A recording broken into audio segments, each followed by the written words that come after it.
Hey, I'm Connor McKnight, and you're watching Road to the Rate here on CHSN. If you downloaded the podcast, you're just listening to it, but that's great too. We focus on player development here on the show, and there is only one guy to talk to in the White Sox organization that knows all of the player development stuff. It's Paul Janish, the director of player development. We're at the end of the year. We are, as I talk to you now, just a couple days removed from the end of the 2025 season. There's still minor leaguers playing. The Arizona Fall League is about to kick up, and we got an entire season's worth of sample size to kind of go through what happened in the White Sox minor leagues. Of course, you know, the White Sox AA affiliate, the Birmingham Barons, won another championship, back-to-back champs in the Southern League, so we'll talk a little bit about that. Some of the big names in the White Sox systems that made big steps forward in 2025, and some of the big names that hit hurdles along the way. It's all part of developing, and we'll talk about all of it with Paul Janish in just a moment here on Road to the Rate. All right, welcome back here on Road to the Rate to Paul Janish, the director of player development for the White Sox, the guy who runs the farm, tends all of the young ones. Paul, thanks so much for coming on. Really appreciate it. As you and I talk, we are less than a week removed from the end of the season. The Arizona Fall League is kicking up here. I believe you are in Arizona to take care of some of the workouts for guys as they get ready for the Fall League. No rest for the weary, I suppose. You guys, I mean, the season might be done for the White Sox, but you've still got a lot of work to do here over the next 6 weeks or so?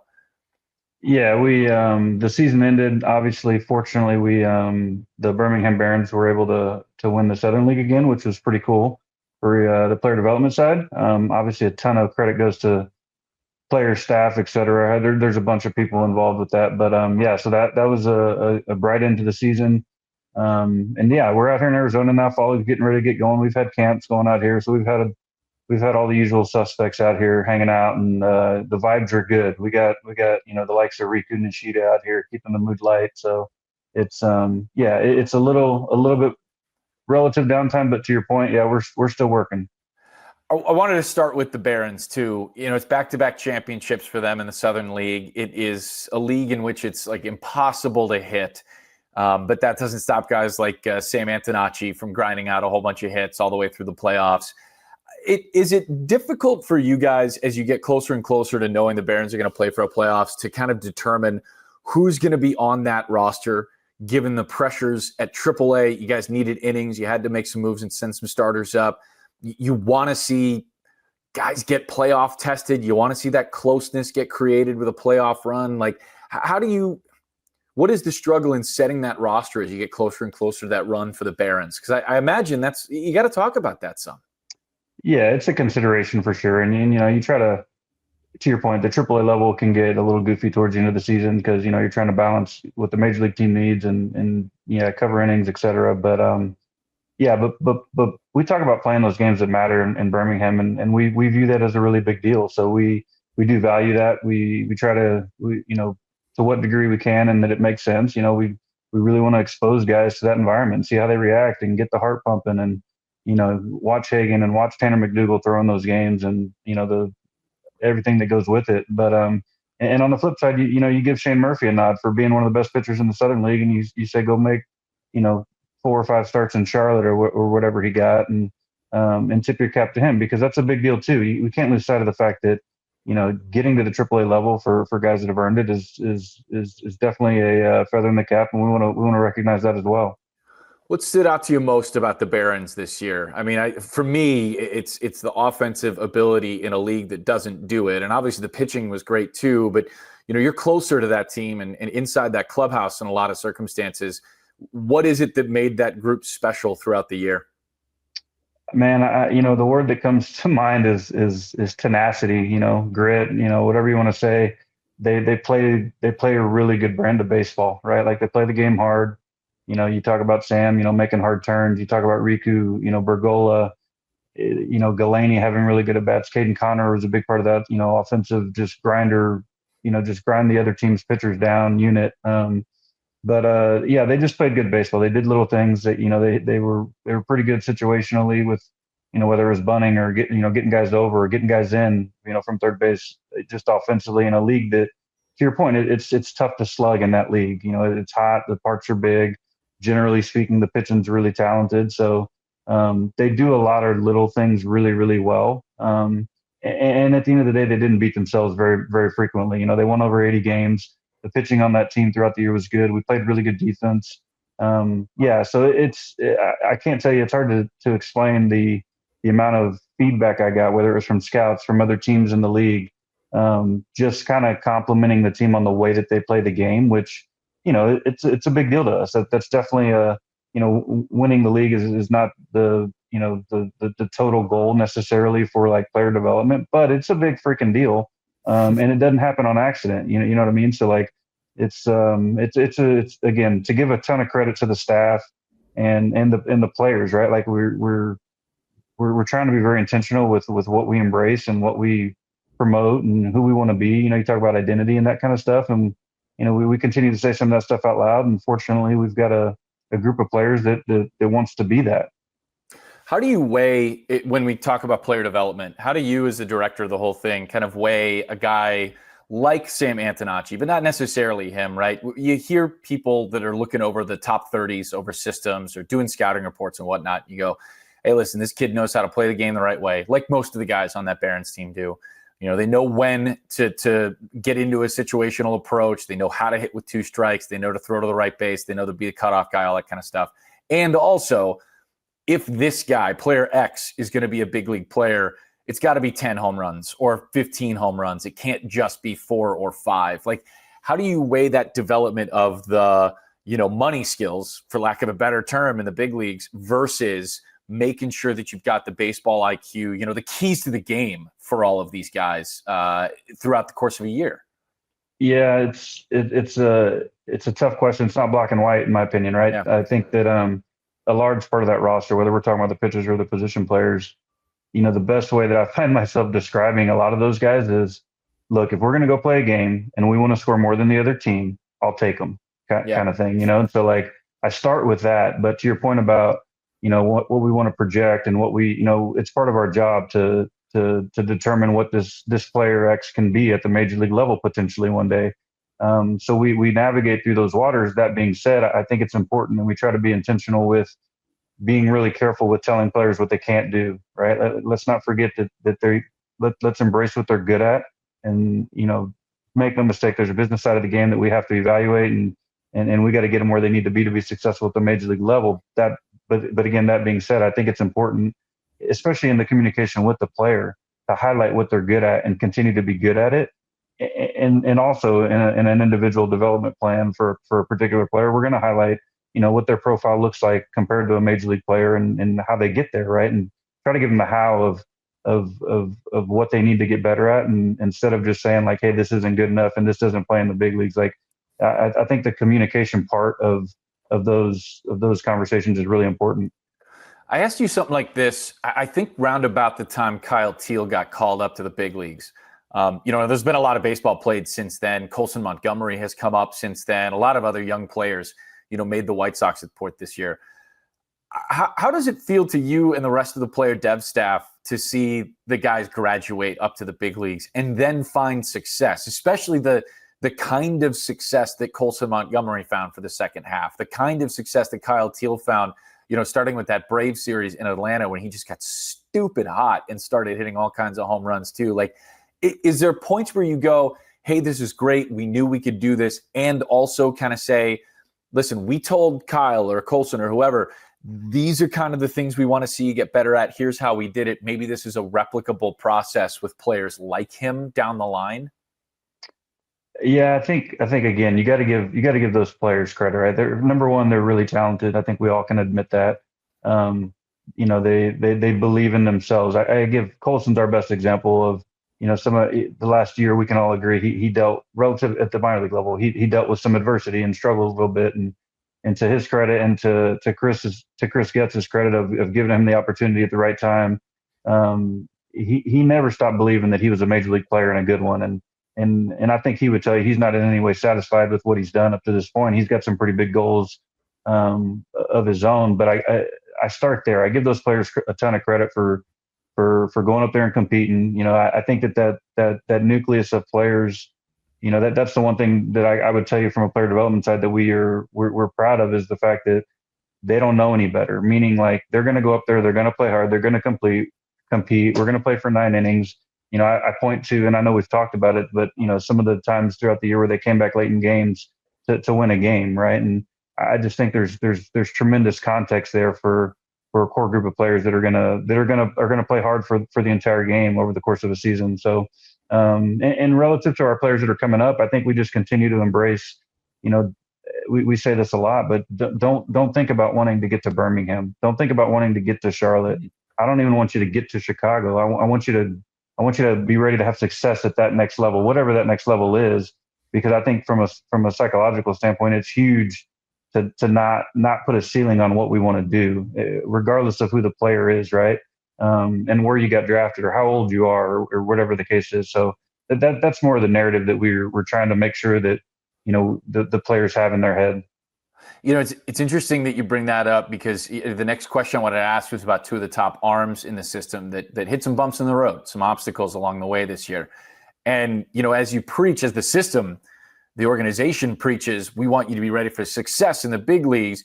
You guys have been obviously understanding that there are going to be bumps in the road in the minors, whether it's injuries like 𝗻𝗁 Schultz had to deal with, especially in the second half of the season leading up to that Futures game, that kind of thing. And then, Hagen Smith just kind of dealing with some drop in velocity, a little, I believe it was elbow issue, if I recall correctly. Bannister had said that a couple of weeks ago when he had some availability. And then also some walk issues. What is the path forward for those guys? Obviously, you still think the world of both of them talent-wise, yet this offseason, it feels like, needs to be managed for both of them a little bit differently than perhaps you might have thought starting the year. Yeah, I think we find ourselves saying, "Man, this is a big offseason. He needs to make sure he takes care of this or that." And we say that for all the players. They're all big off seasons, right? Like, opportunity to develop, grow, strength, different things. But with those two guys specifically, I still go back to being really cautious about the timeline and what it is, and the timeline is going to dictate itself. I really believe that. And with Noah, who is still physically growing, he grew 1.5 inches this year, which is kind of comical, really. But versus Hagen, who he's a college guy and he's big and strong and obviously extremely talented. But at the end of the day, this is his first full pro season, and I think he learned a lot this year. I think he would tell you that. He's out here going to throw in the fall league and continue hopefully to finish strong in preparation for assuming health. But hopefully he gets the opportunity at the major league level next year at some point during the season. But I think both of those guys are in a good place. I really do. And I think in different ways we're going to look back at this year and be able to cite some things that we learned about them and that they learned about themselves, which honestly is probably as important as anything. White Sox fans, especially clued into the farm system, understand what's coming next for you guys as a 40-man roster. Names are less important here, and the process is really what I'm interested. But you're going to have a whole host of pitchers that you've got to make decisions on one way or another here. Guys run out of options. And for those who are just kind of tuning into this whole thing, it means that you've got to be on the 40-man as a player. Otherwise, you're exposed to the Rule 5 draft, the same system that allowed the White Sox to get Shane Smith in this past year, and Mike Vasil for that matter. So sometimes organizations, and Brian Bannister has talked about this some too, you might have a pitcher that's out of options, guy who started his entire minor league career, that you might want to throw into the bullpen so that their transition into the bigs, if they've got to move that way beyond that roster, is a little bit more, understandable or feasible for the player. When you sit down and have those conversations with the pitching side of things, what are the things you talk about there? What are the things that say, hey, this guy can make this move into a pen and get major league, opportunities right away versus, 40-man for this guy for sure, but also we want to keep starting this guy. We want the bulk of innings attached to him. How do you go about making that delineation? Yeah, it can be tough. And I think it's individual again. It just depends on the player in question. Obviously there's the major league roster will come into play there, right? And like what the need is. And, it's been talked about a lot, the number of 1-run games that, the team came up on the short side of, and, fortifying a bullpen is a really good way to influence that. So I just think you got to look at the skill set. You got to evaluate, again, with the individual players, what you think that their strengths can produce out of the bullpen, and then balance that with, we all know how valuable starting pitching is at the major league level and what it costs to acquire. So I do think we owe it to ourselves and the players and the organization to kind of exhaust that option for the players that we think it is an option, just because of, from an industry value standpoint, it's really, really, really valuable to have guys who can start. Grant Taylor made his debut this year, essentially mirroring the process we're talking about a little bit, moving from a starter into a reliever to make big league impact. Does having had that success point as an organization help you have those conversations with players in this offseason or as you get to spring training, that kind of thing? I mean, can you just go like, hey, look at Grant, this worked really well. We know what we're doing here, that kind of thing. Does that help players at times? I think so. And Grant's a good example because there's a bunch of reasons we can point to him and say, hey, look at Grant, because he works hard and competes, and obviously he's, again, very talented. But yeah, you cite examples because I think it helps the narrative again. And then I think a big part of, player success is them having a clear understanding of what they need to do and what we're asking them to do. And part of that is making them understand this is their best chance for success potentially. And that may just be for this year. It may be for this half of the season, like with, Grant as an example, or obviously we've talked a lot about 𝗵𝗀 and his path. Just because you start, or in the bullpen at one point doesn't mean you can't start down the road, and or vice versa for that matter. So I just think there's context, and, I do think it's important too to cite, what the team needs, how you best fit. Because at the end of the day, like, you get to the major league level and it is about scoring more runs than the other team, and however you best help the Chicago White Sox do that is what we're hoping to create players with the mindset that that's what they want to do.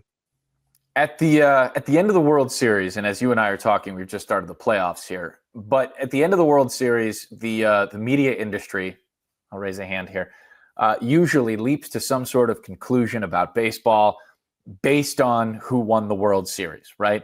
When the Royals did it, it was, hey, you got to have that lockdown bullpen. When the Rangers did it, it was just get hot, right? And restrict the circle of pitchers that you can trust. The 19 Nationals were a little bit like that too. You've seen, you draw these conclusions, and then you often see some teams kind of like take that tack in the offseason when they approach, whether it's free agency or trades or what have you. Or at least that's the conclusion we draw. I'm wondering if there's a corollary on the player development side once a minor league season ends. Not necessarily from like your playoff champions, the Birmingham Barons in this case, that everybody else in the industry would try to be, kind of mimicking, but more from the bulk of the season. Like, do you see, oh, hey, this team, really jumped up in our own internal rankings as a farm system, or we saw these types of players respond better to this, and therefore we think some changes are coming to how we. Are there big trend lines that get adjusted at the end of a year? Yeah, I don't know if there's big trend lines is the way that I would say it. I do think there's some self-assessment obviously involved with, where we are as a group. There's definitely, our industry is a sharing industry, and to a certain degree, like, so you do talk to people in other organizations and what they're doing and why they're doing it, and try to get some of that. But at the end of the day, I do think while we are trying to push the envelope, I do think you have to commit to kind of who you are and what you think you can make better. And, the player acquisition piece is a big part of that, right? Like, I think that a lot of the input is going to dictate some of the output. And again, to give 𝗵𝗀 a ton of credit, that he's, created some clarity on that front of what we're trying to acquire and, what we're trying to make and that kind of stuff. So I do think that there's a ton of self-assessment. We look at our players individually and try to figure out the best path for them to potentially get to the major league level and add value. But I do think on the flip side of that coin, you got to be careful because, chasing every rabbit will get you in a tough spot too at times. Yeah, and there's nothing about baseball where it's one size fits all. I mean, there's literally right. Aaron Judge and, for a long time, 𝗁cie Altuve. They're completely different sizes and two really dominant power hitters, right? I mean, this isn't a one size fits all sport. No, it's not, and it's fortunate, right? That's why I call it a stupid game. But it's it's fortunate that there's so much disparity at times, and again, it comes down to being able to add value. It really does. And so, like, going back to what we were talking about earlier, I think you gotta be careful telling guys what they can't do. Make sure, Yeah. let's not forget to have them be really good at what they're good at. When we started this podcast, and this was, in many ways your idea here, we didn't want to do, hey, I'm going to give you a name, tell me about this guy kind of season. But we are at the end of the year, and I know a lot of White Sox fans do want to hear just a little bit of a thumbnail on a couple of the big names, and I've got some favorites as well. So if you would indulge me, I just want to go through a couple, and we won't hit everybody. And I don't know, maybe we'll run a couple of names by you again in a few weeks, but. Braden Montgomery, let's start with the number one prospect in the system, ranked by a number of different places. But, Braden obviously had the small fracture in his foot that kept him out the last couple of weeks. And then the Barons championship run. Sounds like he's going to be ready for the fall. But, the guy jumped through a bunch of levels. He hit the crap out of the baseball in just about every spot, while also having some struggles after being promoted both times, which I thought, for me, that's a big check mark. And that's something that you and I have talked about a lot. Like, cool, you struggled, fix the thing, go on and dominate after that. I was really impressed by his season. I gather that everybody else was too. Yeah, 100%. And to your point about the adversity, relatively speaking, it is good. I mean, it's good for them to deal with it. And it's good for them to respond to it, which he did a couple of different times. I point to Braden, though. The talent is really, really good. We all know that. He can do some things that other people can't do. And I think he's going to, assuming health, have the ability to do that in the big leagues, no question.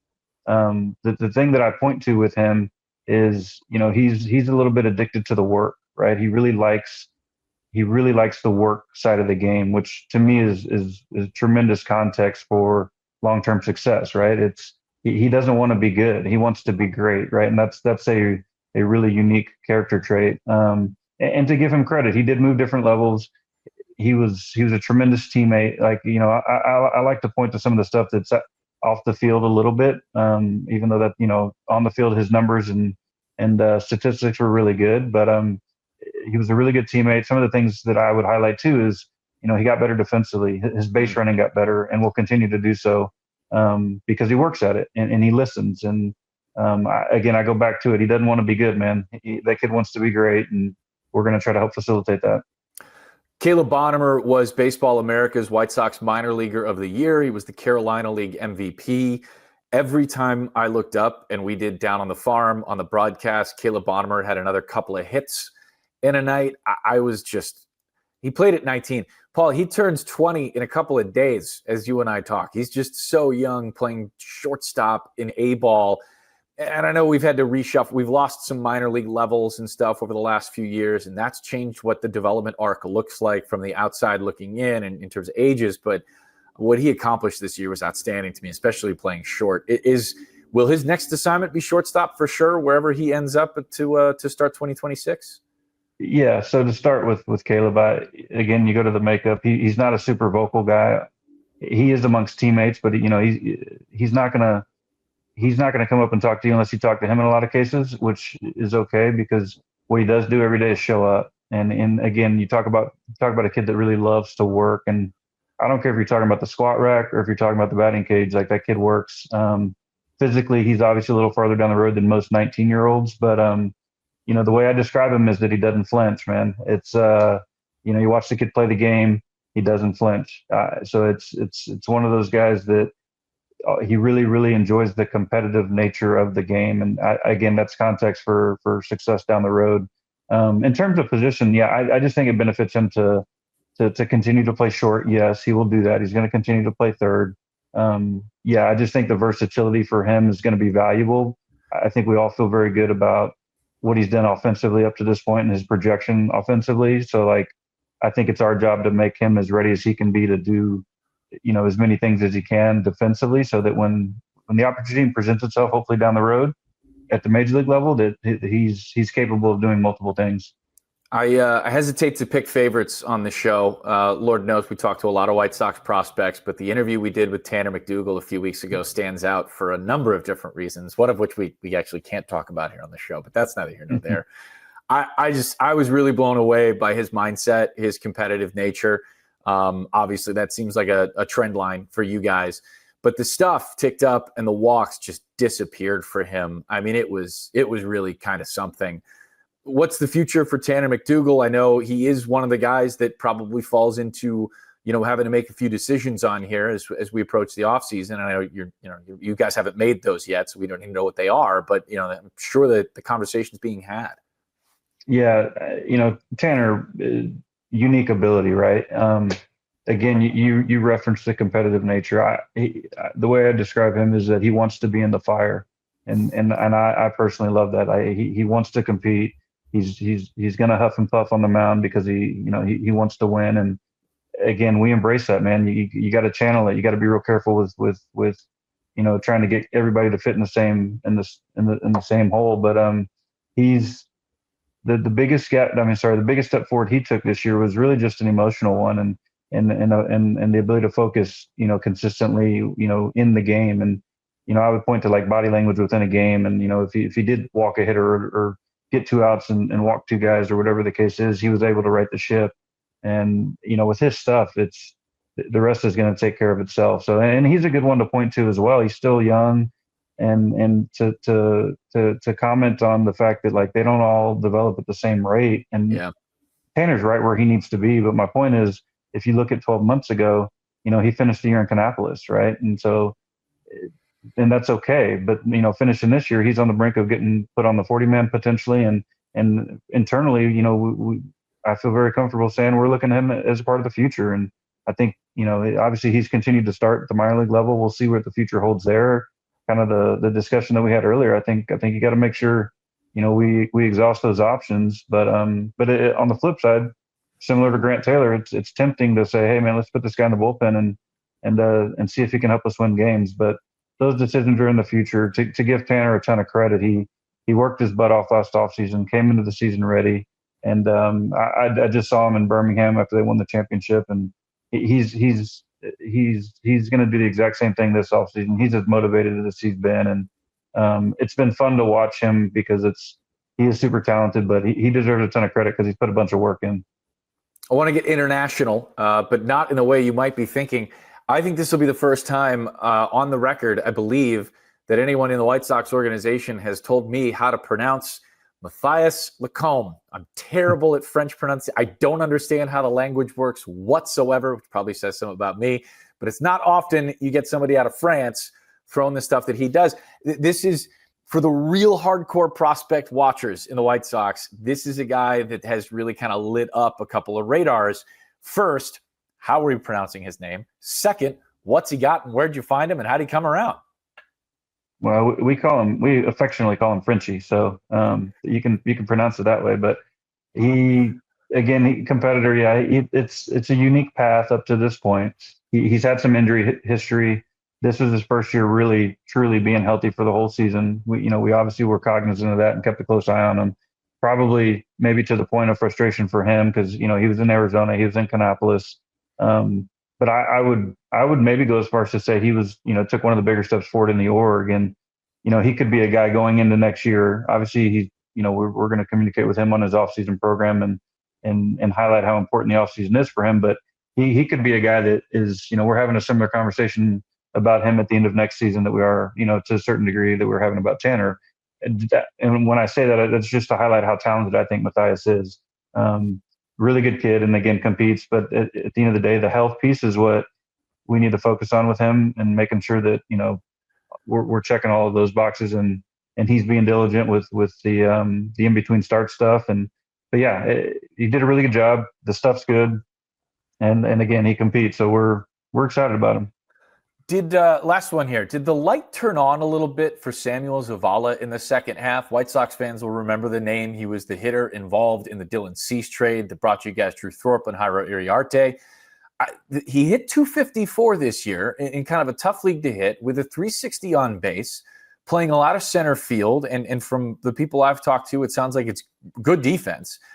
It was a really good second half for him, too. He struggled in the first half, but things really turned around July and August to put up the average and the on base that I'd mentioned.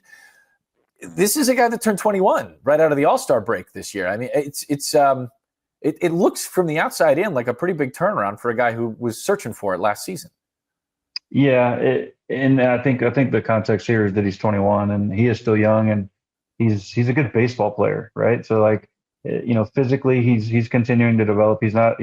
We forget that can happen at different times for different guys, but and he struggled offensively last year, and I honestly probably take a little bit of that fault in the sense that maybe he was better suited to be in Kannapolis last year, but he didn't waver. He continued to work. Again, from a teammate standpoint, he's bilingual, so he does a really good job with both Latin and American players, and he does play good defense, like you mentioned. And yeah, I think the way you described it with the light kind of turning on is appropriate.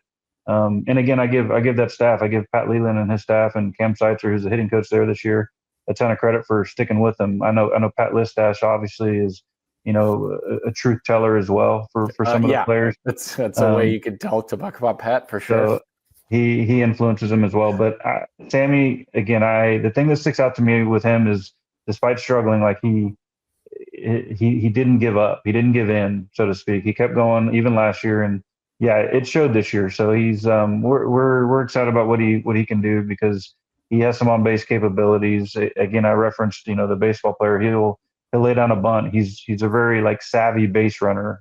He does some things that again add value and help you win baseball games. Paul, really appreciate you coming on, spending some time with us. Your next assignment is the Arizona Fall League here, which is other than big league baseball, the Arizona Fall League is my favorite place to watch baseball. It is exceptional stuff. I'm jealous you get to sit there and watch it with 30 people in the stands, an $8 ticket, not that you have to pay those, and a hot dog and a front row seat. It's awesome. Hey, the weather's getting nice out here shortly, so I'll save a seat for you. Okay. Thank you. Let's figure out a way to get down here, and we'll hang out for a little bit. Much appreciated. Thanks so much. We'll talk to you next time. Thanks, Connor. That's going to do it for us here on Road to the Rate, the end of the season episode. Big thanks to Paul Janish for hopping on and talking to us about everything we had questions about. Thanks to you for listening. We'll check you in just a couple of weeks. We hope to talk with 𝗂𝗏, Carolina League MVP and one of the top prospects in the White Sox system next time around. So join us next on Road to the Rate. Thanks for watching.